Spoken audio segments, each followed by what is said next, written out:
आमिर, मेरा आपसे सवाल ये है कि जो हमारी नेबरिंग कंट्री है इंडिया, जो बाइडन जो है उसने इंडिया के एक बंदे को इनवाइट किया है कि वो as a head White House के लिए एज अ हेड जो है काम करें। आपको क्या रीजंस लगते हैं, क्या फैक्टर्स लगते हैं इसके पीछे? बेसिक फैक्टर हमारे मुल्क के अंदर तालीमी निज़ाम के मुख्तलिफ अदवार का है, और दूसरी चीज़ हमारा तालीमी निज़ाम एक नहीं है। हम अपने बच्चों को, अपने आने वाली नस्लों को, या पीछे कई 70 सालों से हम 4 निज़ाम तालीम के साथ आगे बढ़ा रहे हैं।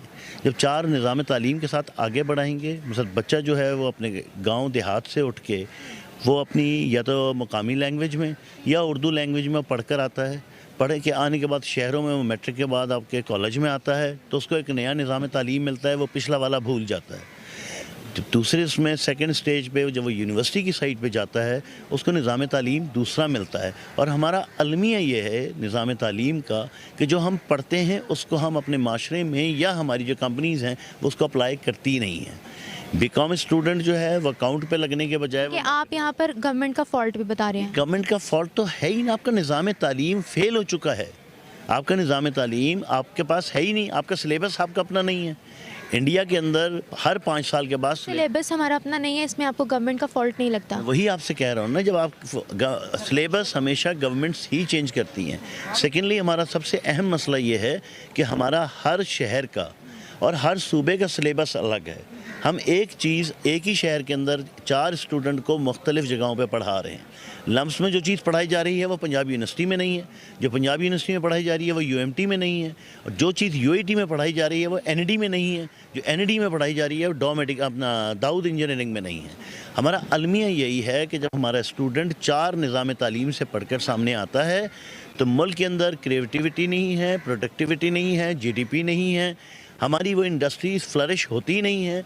1994 में तो आपने कंप्यूटर से इंट्रोड्यूस हुए हो आप।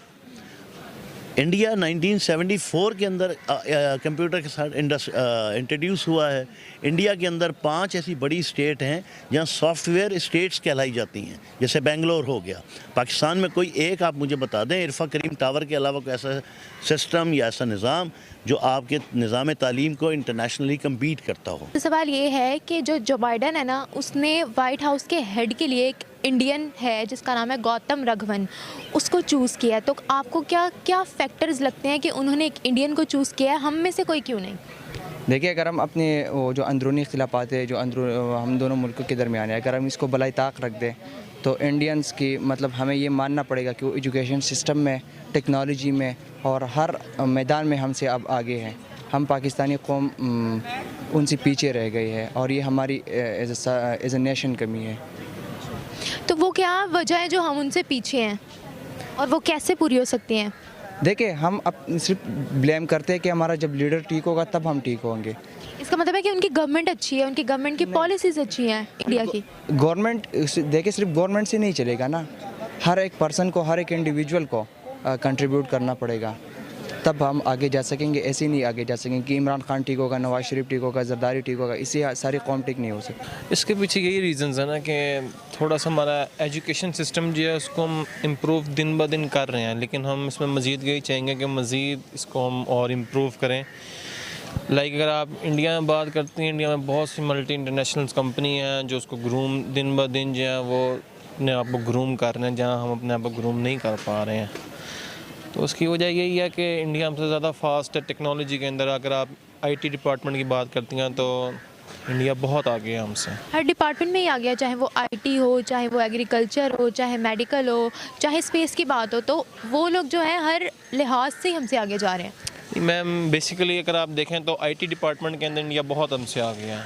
अगर हम एक छोटी सी एग्जांपल की जाए तो अगर हम विंडो 9 यूज़ कर रहे हैं तो इस टाइम हम विंडो 11 के विंडो 12 तक की सोच रख रहे हैं।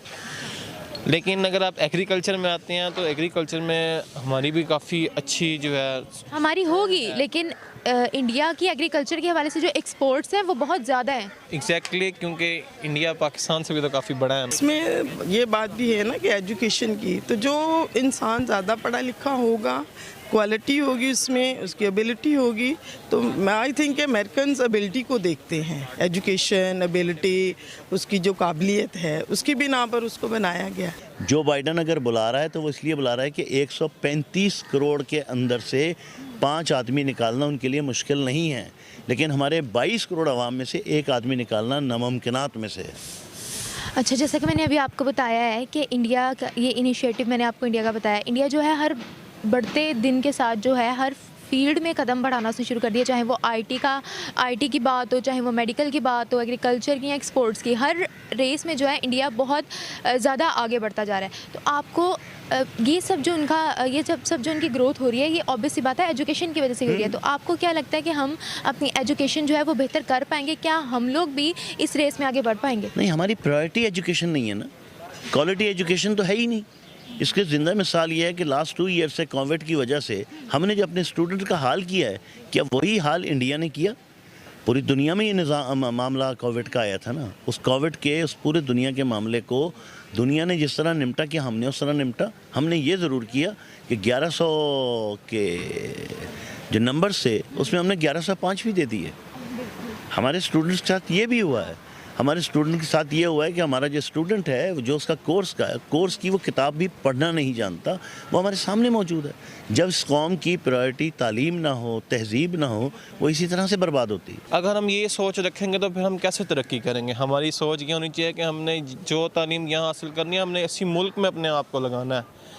तो देन मुझे उम्मीद है कि इंशाल्लाह हम बहुत जल्द तरक्की करेंगे। आपको लगता है कि यहाँ का एजुकेशन सिस्टम अच्छा है, इस काबिल है कि हम भी इंटरनेशनली काम कर सकें?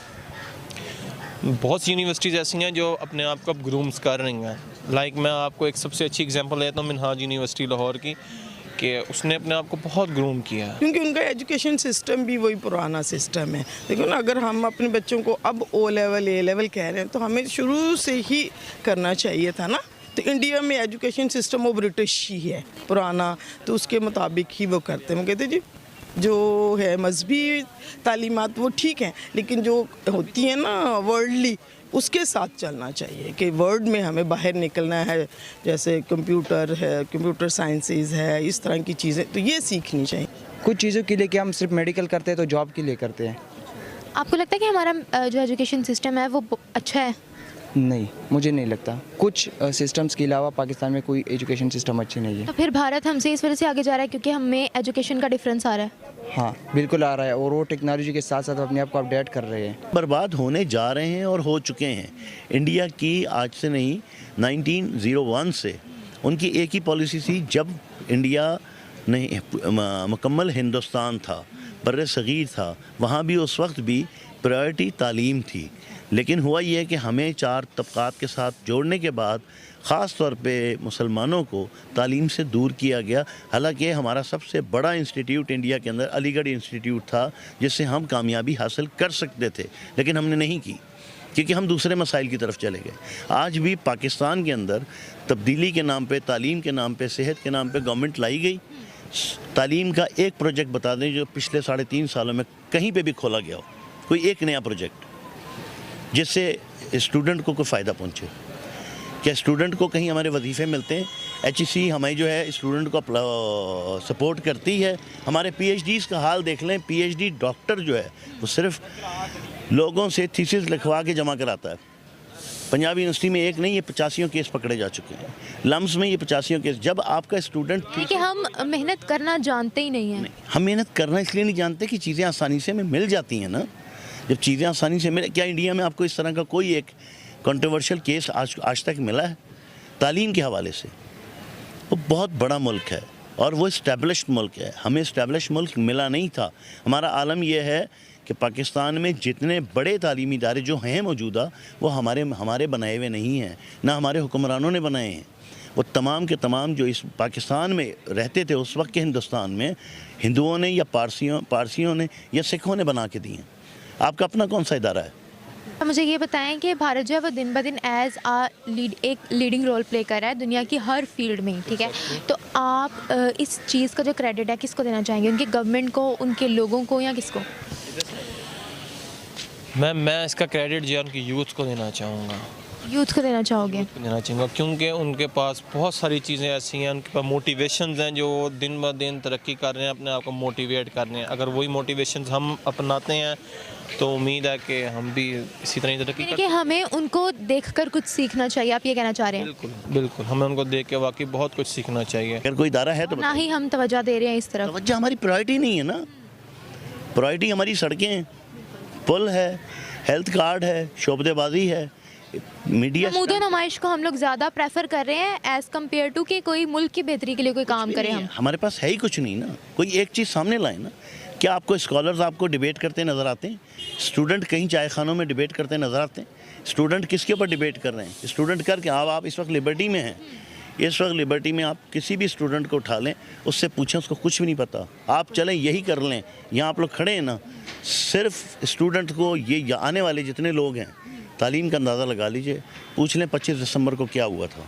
वो क्रिसमस कहेगा, वो कायद-ए-आज़म का डे नहीं बताएगा। जब अलमिया ये होगा तो बात ही ख़त्म हो जाती है।